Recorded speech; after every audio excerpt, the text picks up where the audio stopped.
Hello everyone, welcome to Suman TV. This is Anchor Lasya Reddy.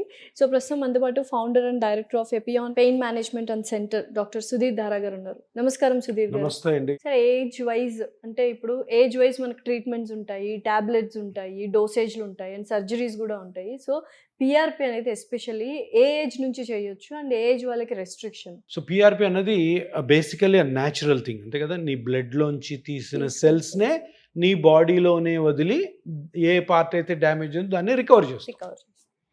So దానికి age limit లేదు.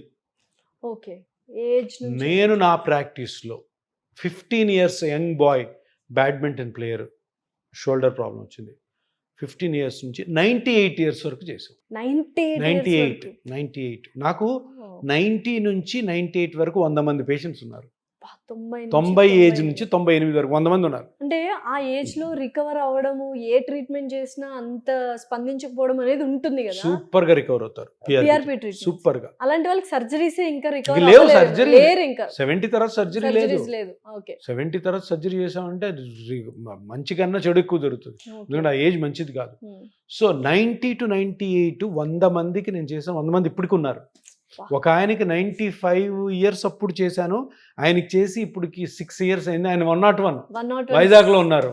ఇప్పటికి ఉన్నారు. అంటే చక్కగా వాళ్ళు నడవడము ఇదంతా అంత బాగుంది. ఫోన్లు చేస్తారు అప్పుడప్పుడు. సో ఏజ్ పెరిగే కొద్ది పెయిన్స్ ఇన్ఎవిటబుల్ అంటారు కదా సార్. మళ్ళీ పిఆర్పి ద్వారా మీరు ఆ పెయిన్ తగ్గిస్తున్నారా?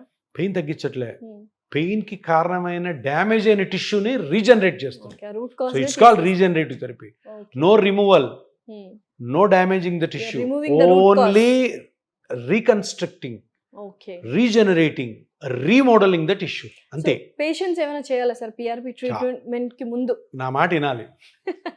ఏంటి సార్ ఆ మాట? ఏం ఒక్కొక్కరికి ఒక విధంగా ఉంటుంది. ఓకే, నీ ఏజ్ లో నీ జాయింట్ ఇంజరీ అయింది, నువ్వు జర్నలిస్ట్వి, నీ వర్క్ ఇలా ఉంటుంది, నీ ఏజ్ ఇది, నీ యాక్టివిటీ, నీ మైండ్ సెట్ ఇది, ఇవన్నీ బేరీస్ వేసుకొని నీకు ఒక హోంవర్క్ ఇస్తాం. కస్టమైజ్డ్ హోంవర్క్ ఉంటుంది. చాలా ఇంపార్టెంట్. ఇది చేయకనే ఇది కొన్ని ఫెయిల్యూర్స్ అయ్యేది, ఫెయిల్ అయింది అంటారు.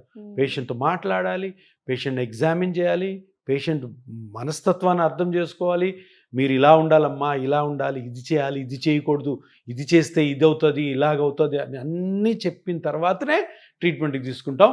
అది ఆవిడ ఫాలో అవుతున్నారా లేదా, ఆ మనిషి ఫాలో అవుతున్నాడా లేదా అన్నది తప్పకుండా ఫాలోఅప్లో పెట్టుకోవాలి. పోస్ట్ ఆప్ కేర్ కూడా చాలా ఉంటుంది. పోస్ట్ ఆపే అంతా ఉండేది. ఎందుకంటే ఈరోజు నేను స్టార్ట్ చేశాను రీజనరేటివ్ థెరపీ. ట్రీట్మెంట్ అంతా ఒక నెల అయిపోయిన తర్వాత అప్పుడు రీజనరేషన్ స్టార్ట్ అవుతుంది. ఆ టైం ఇంపార్టెంట్. ఇది చాలా మంది డాక్టర్స్ తెలియదు. ఏదో వేసేసాము, ఏదో మ్యాజిక్ జరిగిపోతుంది, తర్వాత ఈ నొప్పితో రాడు అన్న కాన్సెప్ట్ ఉంటారు. అది కానే కాదు. ట్రీట్మెంట్ చేసిన 1 month మనకి పెయిన్ అనేది వస్తూనే ఉంటుంది. పెయిన్ స్లోగా తగ్గుతుంది. వరి మొలకలు వేసామనుకో, ఎన్ని రోజులు 3 నెలలు పడుతుందా? దబామని వేసేగాని కోసేస్తావా? ఇది అంతే. ఇది కూడా విత్తనాలే.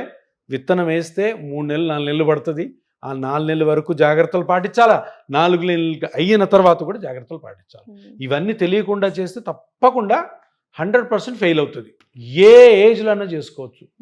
ఎందుకంటే ఇంత న్యాచురల్ థెరపీ కాబట్టి అది ఏ ఏజ్లో కూడా అడ్డంకి కాదు.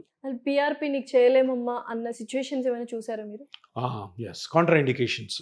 PRP contraindications active cancer ఉంటే చేయకూడదు. Active cancer still they are undergoing disease ఉంది, డిసీజ్ ని ట్రీట్మెంట్ పేషెంట్స్ క్యాన్సర్ హీల్ అయిపోతే చేసుకోవచ్చు.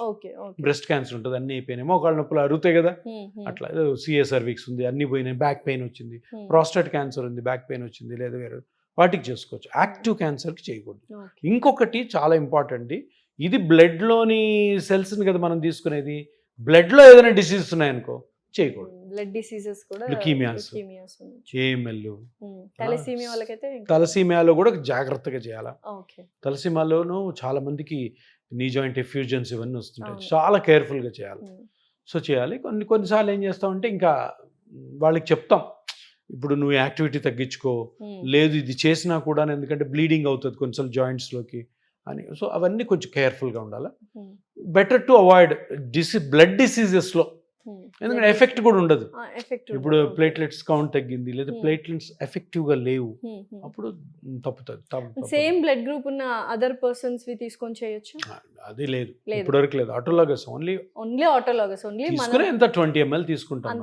అంతే. దాంతో పెద్ద క్వాంటిటీ ఆఫ్ ద బ్లడ్తో పెద్ద ఇష్యూనే కాదు. అంటే ఇది చాలా సిల్లీ క్వశ్చన్, బట్ చాలా మంది అడుగుతుంది, నేను ఆల్కహాల్ తీసుకుంటాను, నేను సిగరెట్ తాగుతాను, సో నా బ్లడ్లో ఆల్కహాల్ ఉంటుంది, ఆ టైంలో తీసుకోవచ్చా లేదా బ్లడ్ ఆటోలాగసే అంటున్నారు కదా. నా దగ్గర చాలా మంది వస్తారు, Hmm. వీళ్ళు ఈ పేషెంట్ ఆల్కహాలిక్, ఆయనకు ఒక 70 ఏళ్ళు ఉంటాయి, వైఫ్ వచ్చి నాకు వైఫ్ వచ్చి తీసుకోమంటది.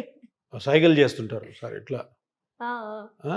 కొడుకు సార్ చెప్పండి సార్ మీరంటే, ఉమ్, నేనేమంటానంటే ఆల్కహాల్ తీసుకున్నావా, తీసుకో, ఈ ట్రీట్మెంట్కి ఆల్కహాల్కి సంబంధమే లేదు. ఉమ్, ఎందుకంటాను సార్, మీరు డాక్టర్ కదా సార్, చెప్పొచ్చు కదా సార్ ఆల్కహాల్ మన 70 సంవత్సరాల్లో ఆయన మానింది నేను చెప్తే మానేస్తాడా?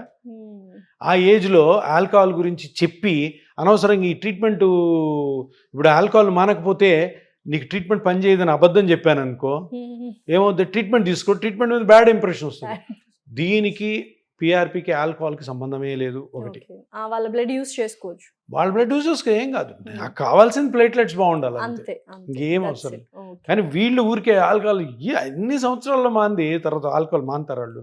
పాప నొప్పి అన్న తగ్గిస్తే హ్యాపీ ఫీల్ అవుతాడు, అంతే. తర్వాత నొప్పి తగ్గాక డాక్టర్ మీద ఏమన్నా మర్యాద ఉండి అప్పుడు చెప్తాం కావాల్సింది, నొప్పి నేను తగ్గించాను కదా, ఆల్కహాల్ కొంచెం తగ్గించాను, తగ్గించు అని. అంతేగాని రియలిస్టిక్ కాదు, వాళ్ళు టెన్షన్ పడుతూ ఉంటారు అనమాట. అది కాదు, పాపం ఆయన వచ్చింది నా కోసం నొప్పి తగ్గించాలి, నొప్పి తగ్గించే ప్రయత్నం చేయాలి. ఒకవేళ ఆల్కహాల్ కానీ ఈ ట్రీట్మెంట్కి ఎఫెక్టివ్ లేకపోతే అప్పుడు చెప్పాలి, సైన్స్ అట్లా చెప్పదు. ఇప్పుడు ప్రస్తుతానికి జనరల్గా ఆల్కహాల్ మంచిది కాదు కాబట్టి తీసుకోకపోవడం మంచిది.